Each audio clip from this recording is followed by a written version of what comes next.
పెళ్ళైనా పండగైనా వేడుక ఏదైనా పట్టు చీరల ప్రత్యేక వేదిక Varahi silks. Hi hello welcome to Suman TV. నేను మీ రోషన్. సో గత 24 గంటల నుంచి చూస్తూనే ఉన్నాము. మంగ్లీకి సంబంధించిన చాలా వరకు వీడియోలన్నీ వైరల్ అవుతున్నాయి. ఇప్పటి వరకు మంగ్లీ ఒక మంచి సింగర్గా, ఒక మంచి ఫోక్ సింగర్గా, ఒక మంచి సింగర్గా మాత్రమే మనందరికి పరిచయం. అలానే చాలా ప్రశంసలు కూడా పొందారు. అండ్ చాలా ఈవెంట్స్లో కూడా తను పాల్గొనటం, తన సింగింగ్కి చాలామంది ఫిదా అయిన ఫ్యాన్స్ని కూడా మనం చూస్తున్నాం. ఆమెని పొగిడిన సందర్భాలు కూడా మనం చూస్తూనే ఉన్నాం. బట్ ఈ మధ్యకాలంలో సెలబ్రిటీస్ తప్పు చేసినా చేయకపోయినా, తప్పు జరిగిన ప్లేస్లో వాళ్ళైతే ఉంటే డెఫినెట్గా వాళ్ళని తప్పు చేసిన వారి కిందే భావిస్తున్నారు. అలానే ట్రీట్ చేస్తుంది ఈ సమాజం అనేది ఒక అపోహ అని చెప్పుకోవచ్చు చెప్పాలంటే. ఎందుకంటే వాళ్ళు ఎంతో కష్టపడి సంపాదించుకున్న ఈ పేరంతా కూడా ఒక చిన్న తప్పిదం వల్ల ఈ మధ్యకాలంలో జరుగుతున్న చాలా ఇన్సిడెంట్స్ మనం చూస్తూనే ఉన్నాం. ఒక జానీ మాస్టర్ కానీ, లేకపోతే ఈరోజు మంగ్లీ కానీ, అంటే వాళ్ళ తప్పు లేకపోయినా సరే ఏదో విధంగా అది న్యూస్లో ఓవర్గా స్ప్రెడ్ అవుతుంది. కాబట్టి మేము సంపాదించుకున్న పేరంతా ఒక్క నైట్లో పోతుంది, పోయేలా చేస్తుంది మీడియా అని చెప్తూ ఉంటారు. కానీ మీడియా కూడా ఏది కావాలని చెయ్యదు. డెఫినెట్గా అక్కడ ఏదో కొంత జరిగితే మాత్రమే మీడియా ఎప్పుడైనా ముందుకు ఒక స్టెప్ వేసి న్యూస్ ప్రజెంట్ చేయడం జరుగుతుంది. బట్ దానిలో భాగంగా నిన్న జరిగిన ఒక వీడియోలో అయితే అక్కడ కొంతమంది పరిగెత్తడం చూసాము. ఒకరికి పాజిటివ్ వచ్చింది, దామోదర్ రెడ్డి అనే అతనికి కూడా పాజిటివ్ వచ్చింది. కాబట్టి ఎస్, అక్కడ మేబీ డ్రగ్స్ ఉండే ఉంటాయి, గంజాయి కూడా ఉండే ఉంటుంది అనే మెసేజ్ అనేది బయటకు వచ్చింది అనమాట. నిజంగా తప్పు జరగకపోతే నిలబడి గట్టిగా మాట్లాడితే ఇంత దూరం వచ్చేది కాదేమో అనిపించింది. దివి కూడా చూస్తే మనకి బాత్రూంలోకి వెళ్ళి డోర్ వేసుకోవటం, ఒక లేడీ ఎస్ఐ వెళ్ళి ప్లీజ్ ఓపెన్ ద డోర్ అని చెప్పటం, బయటకు వచ్చిన తర్వాత తను పరిగెత్తడం చూసి ఆగండి దివి గారు అని చెప్పేసి ఆ ఎస్ఐ గారు కూడా అడగటం, ఇవన్నీ చూస్తే ఏదో తప్పు జరిగింది కదా, తప్పు జరగకపోతే ఎందుకు ఇలా చేస్తారు వీళ్ళు అనేది కూడా బయటికి కొంచెం ఆ వీడియోలు చూసినప్పుడు అనిపిస్తుంది మనకి. బట్ ఈ అంశం మీద మనతో స్పందించడానికి స్వయంగా మంగ్లీ గారు లైవ్లోకి రావడానికి సిద్ధంగా ఉన్నారు. ఆమె నిన్ను అడిగినప్పుడు ఆమె చెప్పారు క్లియర్గా, నాకు తెలియక నేను పర్మిషన్ తీసుకోలేదు, లేకపోతే ఇలా జరుగుతుందని నాకు తెలియదని కూడా కొంత తన బాధని చెప్పారనమాట. అసలు మంగ్లీ గారు ఏం చెప్తారు? ఎందుకంటే ఈరోజు న్యూస్ మనం చూస్తే కంప్లీట్గా ఒకరికి కాదు ఇంకా ఎక్కువ మందికి పాజిటివ్ వచ్చిందని చెప్తున్నారు. అసలు నిజంగా అక్కడికి గాంజాయి వచ్చిందా, లేకపోతే గాంజాయి తాగిన వాళ్ళు ఆ పార్టీకి వచ్చి అక్కడ పార్టిసిపేట్ చేశారా? సో నిజంగా ఓవరాల్గా అసలు ఆ పార్టీలో ఎవరెవరు పార్టిసిపేట్ చేశారు, పార్టిసిపేట్ చేస్తే అక్కడ జరిగిన పరిమాణాలు ఏంటి? అండ్ పేరెంట్స్తో నేను పార్టీ చేసుకున్నాను ఫర్ ద ఫస్ట్ టైం, మా పేరెంట్స్ ఫోర్స్ చేశారు ఈ పార్టీ అనేది మా ఆధీనంలో జరగాలి, ఫస్ట్ మేము ఉన్నప్పుడు జరుగుతున్న ఒక మంచి బర్త్డే నీది అని చెప్పేసి ఒక మంచి occasion, family party, family get together డెఫినెట్గా చేసుకుందామని వాళ్ళ ఫోర్స్తో నేను చేసుకోవాల్సి వచ్చింది అని కూడా తను క్లియర్గా చెప్పారు.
హలో హలో, యా మంగ్లీ గారు చెప్పండి రోషన్ గారు. సో మంగ్లీ గారు చూస్తున్నాం నిన్నటి నుంచి కూడా ఓవరాల్ మీడియా అంతా కూడా మంగ్లీ మంగ్లీ మంగ్లీ మంగ్లీ మంగ్లీ పార్టీ, డ్రగ్స్, గంజా ఇదే వినిపిస్తుంది మనకి. చూస్తేనేమో నేను డీసీపీ గారి స్టేట్మెంట్ కూడా చూశాను. అండ్ డీసీపీ గారు క్లియర్ గా చెప్పారు అక్కడ ఎటువంటి మత్తు పదార్థాలు, డ్రగ్స్, గాంజా ఏమైతే దొరకలేదు మాకు.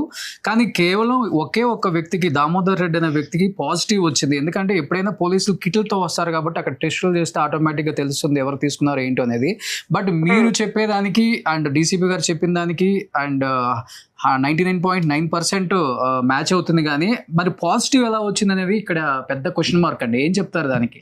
అదే అండి, నిన్న డీసీపీ గారు చెప్పారు కదా, ఇట్లా బర్త్డే పార్టీ జరుపుకున్నారు, ఎవరు లేరు అక్కడ, వాళ్ళ ఫ్యామిలీ ఉన్నారు అండ్ లోకల్ లిక్కర్ మాత్రమే ఉంది, విదేశీ లిక్కర్ అసలు లేనే లేదు అక్కడ అని చెప్పాడు. చెప్పిన తర్వాత అందరికి టెస్టులు చేయగా నన్ను అందరినీ కూడా టెస్టులు చేసిర్రు, యూరిన్ టెస్ట్ అంతా టెస్టులు చేసిన తర్వాత అందరికి నెగిటివ్ వచ్చింది, ఒక పర్సన్ కి పాజిటివ్ వచ్చింది. అది కూడా అతను ఎక్కడో తీసుకున్నాడని చెప్పి కూడా తేలింది, అది పోలీస్ వాళ్ళే చెప్పారు.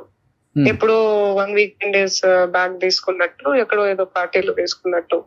అయితే అది ఎక్కడో తీసుకున్న దానికి అది మన మీద రుద్దడం, మన పార్టీలో ఊహించగలుగుతామా మనం ఇలా అంతా జరుగుతుందని మనకు తెలియదు కదా. సో మనం ఫ్యామిలీ పార్టీ జరుపుకుంటున్నాం, వాళ్ళు అనుకోకుండా సడన్ గా సివిల్ డ్రెస్ లో వస్తే వాళ్ళు పోలీసులని ఎట్లా అనుకుంటాం మనము చెప్పండి? వాళ్ళు వీడియో కంటిన్యూ తీస్తూ ఉంటే ఎవరు అనుకుంటారు పోలీసులు సివిల్ డ్రెస్ లో వస్తే చెప్పండి? సో అందుకనే నేను చెప్పాను కూడా, నేను పోలీసులు ఏమనుకుంటారు ఏంటి అని ఏదేదో చెప్తున్నారు. నేను చెప్తాను అనమాట, ఇట్లా అది వీడియో తీయకుండానే అంటారు ఎవరైనా కూడా. ఇప్పుడు వాళ్ళు అమ్మాయిల్ని, నా తోటి ఫ్రెండ్స్ వాళ్ళందరూ వచ్చిన వాళ్ళందరికీ కూడా ఇట్లా వీడియో పెట్టి ఇట్లా తీస్తూ ఉంటే ఇట్లా తీయకండి, మా అమ్మ నాన్న ఫీల్ అవుతారు కదా. సో మా అమ్మ అప్పటికే అరుస్తానే ఉంది, అసలు ఎందుకు ఇట్లా చేస్తున్నారు సార్, ఏం చేస్తారు అని చెప్పి అరుస్తానే ఉంది, కానీ అవి అన్ని చూపించలేదు. అండ్ ఇది మాత్రం నేను చెప్పిన, అసలు మీరు వీడియో స్టాప్ చేస్తారా లేదా, స్టాప్ చేయండి ప్లీజ్ అని చెప్పి. ఏదన్నా ఉంటే మాట్లాడుకుందామని అనుకుంటారు, ఎవరైనా వీడియోలో ఫోకస్ అవ్వాలని అనుకోరు కదా. అంటే మేబీ ఇంకొకటి ఏంటంటే వాళ్ళు వన్ ఆఫ్ ద రీజన్ అలా రావడానికి కూడా అక్కడ మీరు పర్మిషన్స్ లేవు కాబట్టి మేబీ అలా వచ్చి వీడియో తీసుండొచ్చు. ఇన్ కేసు ఏదైనా జరగదాని జరిగితే మళ్ళీ వాళ్ళ మీదకి మీరు ఏదన్నా తోసేస్తారని ఉంటుంది కదా. డెఫినెట్ గా ఎవరు భయం వాళ్ళకు ఉంటుంది, డిపార్ట్మెంట్ కూడా. వాళ్ళు వచ్చిన తర్వాత కదా నాకు తెలిసింది పర్మిషన్ తీసుకోవాలని చెప్పి. నాకు అసలు అవగాహన లేదు, నాకు గైడెన్స్ కూడా ఇవ్వలేదు వాళ్ళు. రిసార్ట్ వాళ్ళు నాకు పక్కాగా అసలు మీరు పర్మిషన్ ఉంటేనే రండి, లేదంటే వద్దు అని ఒక మాట చెప్పి ఉంటే నేను పర్మిషన్ తీసుకునేదాన్ని. ఫర్దర్ గా నేను పర్మిషన్ తీసుకోకుండా ఎందుకు వస్తాను, నాకు తెలిసి ఇదంతా చేస్తానా నేను చెప్పండి రోషన్ గారు? నేను తెలియకుండానే ఇదంతా జరిగిపోయింది. అది నా బ్యాడ్ లక్, దురదృష్టకరం అది అట్లా. ఎందుకంటే నేను ఏ రిసార్ట్ లో కూడా ఎప్పుడు కూడా ఎక్కడ కూడా బయట ఇలా ఎలాంటి సెలబ్రేషన్స్ బర్త్డే గానీ ఏవి జరుపుకోలేదు. మా అమ్మ నాన్నల కోరిక మేరకు వాళ్ళు అడిగితే నేను సడన్ ప్లాన్ వేసుకొని అక్కడ జరుపుకోవడం జరిగింది. సో అక్కడే మేము చాలా ప్లానింగ్స్ ఉంటే, పూల్లో మా చెల్లె వాళ్ళు మేము అంతా పూల్లో ఇది చేయాలి అనుకున్నాం. యాక్చువల్లీ అన్ని ఉండే, కానీ ఏది జరగకుండా అయిపోయింది. మేము అక్కడ పోయిందే 7 గంటలకు పోయినా నేను, 9 గంటలకు స్టార్ట్ చేసినాము, 12 గంటలకు కంప్లీట్ అయిపోయింది. 12:30కు వాళ్ళు ఇక అటాక్ చేసిర్రు, వచ్చిర్రు. 12 గంటలకు నేను కేక్ కట్ చేసేసిన మా అమ్మ నాన్నలతో, ఫ్యామిలీ ఫ్రెండ్స్, ఫ్యామిలీ వాళ్ళతో. అక్కడ వాళ్ళు ఇక అటాక్ చేశారు. మాకు తెలియదు అసలు, వాళ్ళు పోలీసులని కూడా తెలియదు. సడన్ గా అక్కడ నుంచి ఉరుక్కుంటూ వీడియో తీసుకుంటూ వస్తున్నారు. ఎవరైనా సర్ప్రైజ్ చేయడానికి వస్తున్నారా లేకపోతే ఏంది అని కూడా అనుకున్నా నేను. వీడియో తీసుకుంటూ ఇట్లా సర్ప్రైజ్ చేస్తుర్రేమో అసలు అని చెప్పి. మనకు తెలియదు కదా. సో వర్షంలో అసలు అక్కడ నిల్చొని వర్షంలోనే మాట్లాడుతూ ఉంటే అక్కడ నేను, ఇటు రండి సార్, ఇటు మాట్లాడదాం రండి, వర్షంలో ఎందుకు మాట్లాడుతున్నారు సార్, రండి, ఏం తప్పు చేయట్లేదు, మేము తప్పు చేయలేదు కదా అని కూడా నేను మొత్తుకోవడం జరిగింది, మాట్లాడడం జరిగింది. వాళ్ళని రెస్పెక్ట్ చేయకపోతే మేము ఈ టెస్ట్లన్నీ ఎందుకు ఇస్తామండి అసలు చెప్పండి? అసలు సడన్ గా ఇంకా బాత్రూమ్ లో ఏంటండి అసలు చండాలంగా రోషన్ గారు. అవును, దివి గారు బాత్రూమ్ లో వెళ్ళి డోర్ వేసుకోవాల్సిన అవసరం ఏంటండి? అంటే లేడీ ఎస్ఐ వచ్చారు, ఇప్పుడు ఎవరైనా కూడా దివి గారు ఎందుకు బాత్రూమ్ లో తనని కూడా టెస్ట్ చేశారు కదా. ఎవ్వరు కూడా ఫోకస్ అవ్వాలని అనుకోరు అండి. నెగిటివ్ వచ్చిందా దివికి? నెగిటివ్ వచ్చింది. ఎవ్వరు కూడా ఫోకస్ అవ్వాలనుకోరు. వాళ్ళ ఫ్యామిలీ వాళ్ళు ఉంటారు కదా, అరే ఎందుకు పోయినావు అని చెప్పి ఆ పిల్లని కూడా తిట్టుకుంటారు కదా. ఆ పిల్ల కూడా పాపం నా మీద రెస్పెక్ట్ తో వచ్చింది, సరదాగా పాటలు పాడుకుంటా. ఆ పిల్ల కూడా పాటలు పాడింది నా బ్యాండ్ పీపుల్ తో, అసలు బ్యాండ్ వాళ్ళతో అందరికి టెస్ట్ చేశారండి అక్కడ. ఎవ్వరికి కూడా అసలు అందరికి నెగిటివ్. ఏం చేస్తాం చెప్పండి? అసలు ఎంత బురద చల్లడం నా మీద, ఎంత నా గొంతు పిసికేయాలని ఎందుకు చూస్తుర్రు, నా గొంతు నొక్కాలని ఎందుకు చూస్తుర్రు, ఎందుకు నా క్యారెక్టర్ ని చంపాలని చూస్తున్నారు, ఎందుకు నా ఇమేజ్ ని డామేజ్ చేయాలని చేస్తున్నారు, నాకు ఏం అర్థం కావట్లేదు. ఇదంతా అనుకోకుండా జరిగిపోయింది, అసలు కలలాగా అనిపిస్తుంది నాకు. కానీ మంగ్లీ గారు ఒకటైతే వాస్తవం, ఇండస్ట్రీ మొత్తానికి తెలుసు మంగ్లీ అంటే ఏంటి, మంగ్లీ క్యారెక్టర్ అంటే ఏంటి, మంగ్లీ పాటలు అంటే ఏంటి, మంగ్లీని ఎంత గౌరవిస్తారో ఇష్టపడతారో అంతవరకు ఓకేనండి, నేను కాదని చెప్పను.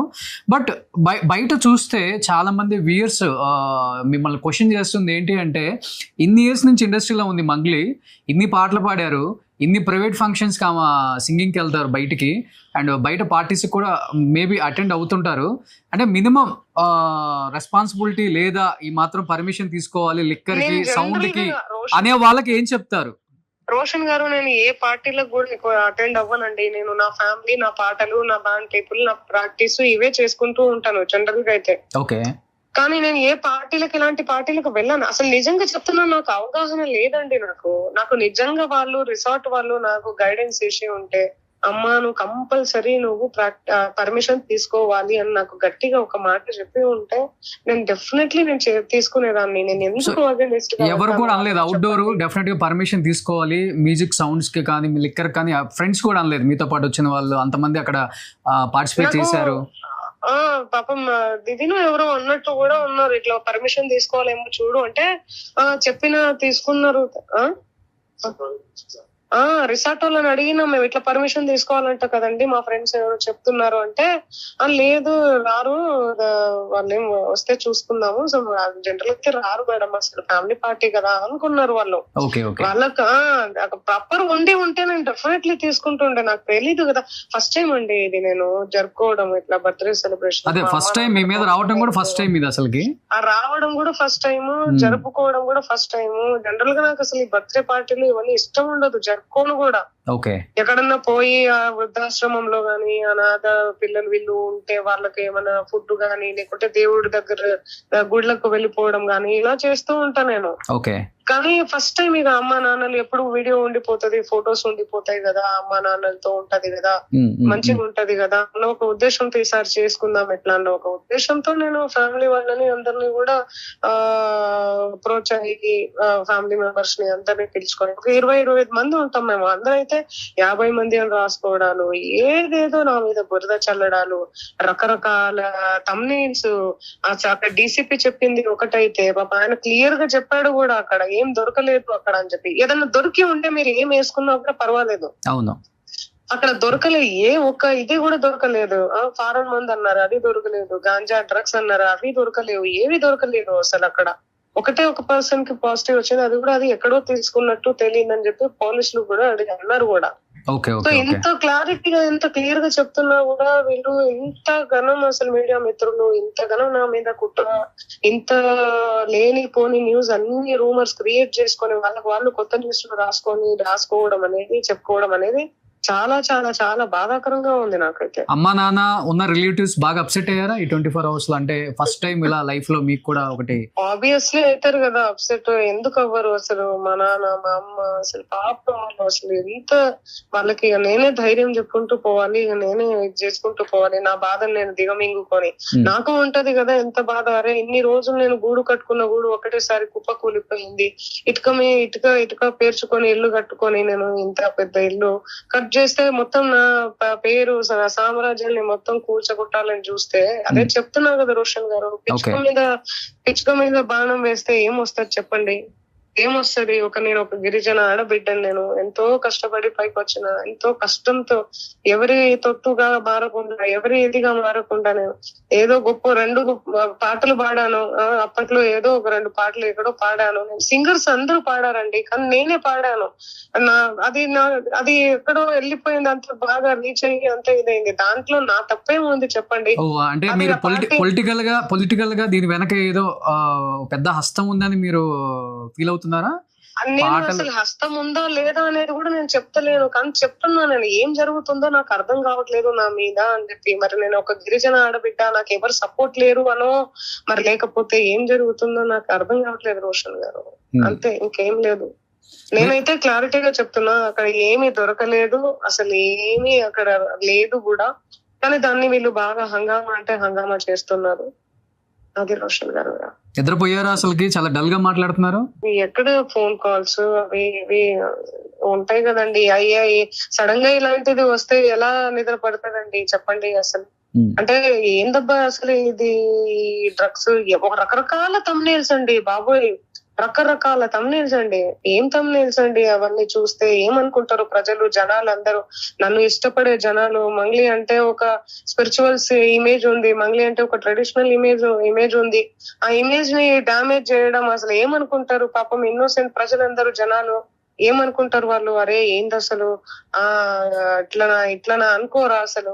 వాళ్ళు ఎప్పుడు కూడా అసలు మంగ్లీ అంటే స్పిరిచువల్, మంగ్లీ అమ్మ ఎంత బాగా పాటలు పాడతావు, మా శివుడు పాటలు గాని, అమ్మవారి పాటలు గాని, ట్రెడిషనల్ పాటలు గాని, మన ట్రెడిషనల్ ఫెస్టివల్ పాటలు గాని అంటూ ఉంటారు. ఇటు అవి చేసుకుంటూ నా ఇండిపెండెంట్ సాంగ్స్, ఇటు సినిమా సాంగ్స్ అన్ని నా కష్టార్జితం ఏదో నేను పడుకుంటూ పోతున్నానండి. నేను ఎక్కడ కూడా నేను ఎవరికి భజన చేసి కూడా నేను బతుకుతలేను. నేను నా కష్టార్జితం మీదనే పాటలు పాడుతూ నేను వెళ్తున్నాను ముందుకి. దాన్ని కూడా వీళ్ళు గొంతు నొక్కేయాలని, నన్ను చంపేయాలని, నా క్యారెక్టర్ ని ఎందుకు నా మీద బురద చల్లుతున్నారో నాకు అర్థం కావట్లేదు. దట్టు డీసీపీ గారు చెప్పినప్పుడు కూడా దాన్ని అసలు పక్కగా అసలు వదిలేశారు. అసలు డీసీపీ గారు చెప్పింది కూడా వదిలేశారు. నేను చూసాను, డీసీపీ గారు స్టేట్మెంట్ కూడా విన్నాను, 1-2 సార్లు విన్నాను. క్లియర్ గా అక్కడ ఎటువంటి మత్తు పదార్థాలు దొరకలేదని క్లియర్ గా చెప్పారు ఆయన. బట్ ఒకటైతే చెప్పగలను మంగ్లీ గారు, ధైర్యంగా ఉండండి. ఇలాంటి టైంలోనే మీరు చాలా స్ట్రాంగ్ గా ఉండాలి. ఎందుకంటే ఇండస్ట్రీకి తెలుసు మీరేంటో, సౌత్ ఇండస్ట్రీ మొత్తానికి తెలుసు. అన్ని లాంగ్వేజెస్ లో ది బెస్ట్ హిట్ సాంగ్స్ పాడారు ప్రతి హీరోకి, ప్రతి మ్యూజిక్ డైరెక్టర్కి. అండ్ ఎస్పెషల్లీ ఆడియన్స్కి తెలుసు మంగ్లీ ఏంటో, మంగ్లీ క్యారెక్టర్ ఏంటో, మంగ్లీ ఎలా ఉంటారో.